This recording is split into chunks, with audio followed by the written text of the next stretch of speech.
আসসালামু আলাইকুম, কেমন আছেন সবাই? আশা করছি সবাই অনেক বেশি ভালো আছেন। আজ আমাদের এখানে প্রচুর বৃষ্টি সকাল থেকেই। তো এই বৃষ্টিতে যেটা না হলেই জমে না ব্যাপারটা, সেটা হচ্ছে খিচুড়ি। হ্যাঁ ফ্রেন্ডস, আজকে আপনাদের সঙ্গে শেয়ার করব মুরগি আর সবজি দিয়ে পাতলা খিচুড়ি, যেটা এই মনোমুগ্ধ পরিবেশে খাবার টেবিলকে জমজমাট করে দিবে। আশা করছি আজকের এই লেটকা বা পাতলা খিচুড়িটা আপনাদের কাছে অনেক বেশি ভালো লাগবে। এটা রান্না করার জন্য প্রথমে নিয়েছি আমি 1 কাপ পোলাওয়ের চাল আর 1 কাপ নর্মাল ভাতের চাল। আপনারা চাইলে যে কোনো এক প্রকার চাল দিয়েও এই খিচুড়িটা করতে পারেন। আর খিচুড়ি রান্না করার জন্য লাগবে ডাল। আমি 3 প্রকার ডাল দিয়ে খিচুড়িটা রান্না করব। এই জন্য হাফ কাপ দিয়েছি ভাজা মুগের ডাল, হাফ কাপ খেসারির ডাল আর হাফ কাপ মসুরির ডাল। চাল আর ডাল মিলে মোট 3.5 কাপ নিয়েছি। এবার চাল আর ডালগুলোকে 20 মিনিটের জন্য ভিজিয়ে রাখবো। এর সঙ্গে চাইলে কিন্তু বুটের ডালটাও অ্যাড করতে পারেন, বা শুধুমাত্র এক আইটেমের ডাল দিয়েও এই খিচুড়িটা রান্না করা যাবে। 20 মিনিট হয়ে যাওয়ার পরে ভালোভাবে ধুয়ে নিয়েছি। এরপর সরাসরি রান্নায় চলে আসলাম। রান্না করার জন্য চুলায় একটা হাঁড়ি বসিয়ে দিয়ে দিলাম পরিমাণ মতো রান্নার তেল। তেলটা গরম হয়ে যাওয়ার পরে এখানে কিছু গরম মশলা দিয়ে দিচ্ছি, তেজপাতা, দারচিনি, এলাচ, গোলমরিচ আর লবঙ্গ। এলাচগুলো মাথাটা একটু ফাটিয়ে দিয়েছি। এবার 30 সেকেন্ডের মতো একটু ভেজে নেব। সুন্দর একটা স্মেল বের হলে এর মধ্যে আমি দিয়ে দেব 1 কাপ পরিমাণ পেঁয়াজ কুচি। পেঁয়াজটা হালকা নরম করে ভেজে নিতে হবে। ব্রাউন কালার করে ভেজে নেওয়ার কোনো দরকার নেই।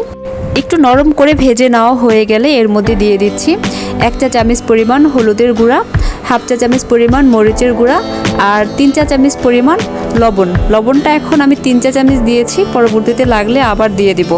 মরিচের পরিমাণটা কমিয়ে বা বাড়িয়ে নিতে পারেন। দিয়ে দিলাম 1 চা চামচ পরিমাণ জিরার গুঁড়া। সামান্য একটু পানি দিয়ে দিলাম যাতে গুঁড়া মশলাগুলো পুড়ে না যায়। এখন দিয়ে দিব 1 চা চামচ আদা বাটা, 1 চা চামচ রসুন বাটা আর হাফ চা চামচ জিরা বাটা। তবে জিরা বাটাটা যদি আপনারা স্কিপ করতে চান, সেই ক্ষেত্রে জিরার গুঁড়ার পরিমাণটা আরেকটু বাড়িয়ে দিবেন। এখন এই সমস্ত মশলাগুলো 2 থেকে 3 মিনিট কষিয়ে নিব। ভালোভাবে নেড়ে চেড়ে কষিয়ে নিচ্ছি। 3 মিনিটের মতো যখন কষিয়ে নেওয়া হয়ে গেছে, এর মধ্যে আমি আগে থেকে ধুয়ে পরিষ্কার করে রাখা চিকেনগুলোকে দিয়ে দিচ্ছি। চিকেনগুলোকে রেগুলার সাইজ করে কেটে নিয়েছি, আপনারা চাইলে ছোট বা বড় করে কেটে নিতে পারেন। এবার মশলার সঙ্গে মাংসটাকে 4 থেকে 5 মিনিট কষিয়ে নেব। ভালোভাবে কষিয়ে নেওয়া হয়ে গেলে এর মধ্যে আমি দিয়ে দেব আলু। আলুগুলোকে আমি এরকম পাতলা পাতলা ছোট ছোট করে কেটে নিয়েছি। আর দিব গাজর। গাজরটাকেও আমি একইভাবে কেটে নিয়েছি আলুর মতো করে। আপনারা চাইলে কিন্তু এখানে আরও 2-1টা সবজি অ্যাড করতে পারেন। এখন মাংসর সঙ্গে সবজিটাকেও একটু কষিয়ে নেব। 2 মিনিটের মতো আবারও কষিয়ে নিয়েছি।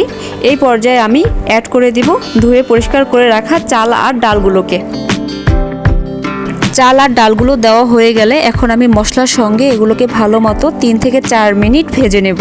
নেড়ে চেড়ে 3 থেকে 4 মিনিট ভেজে নেওয়ার পরে এই পর্যায়ে আমি পানি অ্যাড করে দিব। দিয়ে দিচ্ছি 3 লিটার পরিমাণ পানি। যেহেতু আমরা এটা পাতলা খিচুড়ি করব, সেই ক্ষেত্রে পানির পরিমাণটা বাড়িয়ে দিতে হয়।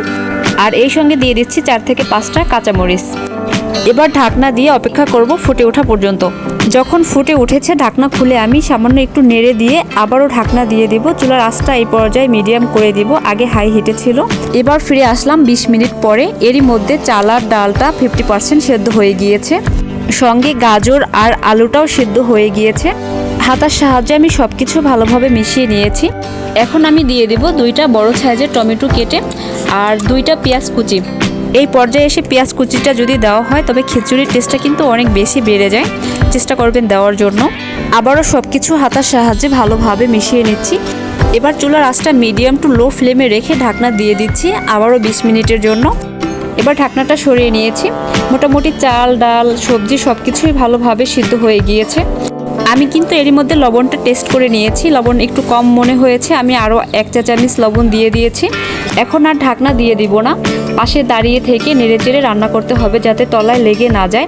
আর আপনারা যদি পাতলা তলাযুক্ত হাঁড়ি ব্যবহার করেন তাহলে নিচে একটা তাওয়া ব্যবহার করতে পারেন যাতে লেগে না যায়। লেগে গেলে কিন্তু খিচুড়িটা খেতে একদমই ভালো লাগে না। আমার খিচুড়ি রান্নাটা হয়ে গিয়েছে। এই পর্যায়ে আমি ধনিয়া পাতা দিয়ে চুলা জালটা বন্ধ করে দেব।